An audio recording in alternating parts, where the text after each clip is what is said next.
ഭാരതാംബയുടെ നാമത്തിൽ സത്യപ്രതിജ്ഞ ചെയ്യുന്നു.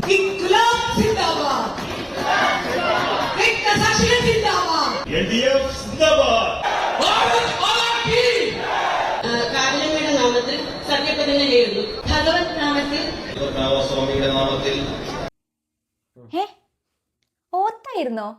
പോയി പോയി ഓത്തൊക്കെ ഇപ്പൊ ഇങ്ങനെയായോ? ഹലോ, നമ്മുടെ തിരുവനന്തപുരം കോർപ്പറേഷനിലെ 20 കൗൺസിലർമാരുടെ ഓത്തുമായി ബന്ധപ്പെട്ടിട്ടുള്ള ഹർജി ഇപ്പോൾ കേരള ഹൈക്കോടതി സ്വീകരിച്ചിരിക്കുകയാണ്.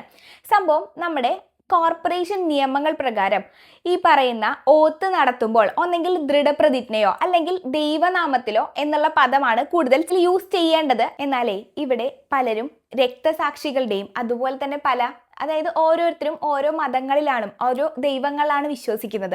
അങ്ങനെ ഡിഫറെൻ്റ് ആയിട്ടുള്ള ദൈവങ്ങളുടെ പേരും പറഞ്ഞുകൊണ്ട് ഈ ഓത്തിൽ ഇൻക്ലൂഡ് ചെയ്തപ്പോഴാണ് ഇതൊരു വിവാദമാവാൻ തന്നെ കാരണമായത്. സംഭവം എന്താണെന്ന് വെച്ച് കഴിഞ്ഞാൽ ദൈവം എന്നുള്ളൊരു കോൺസെപ്റ്റ് പലർക്കും വ്യത്യസ്തമായിരിക്കാം.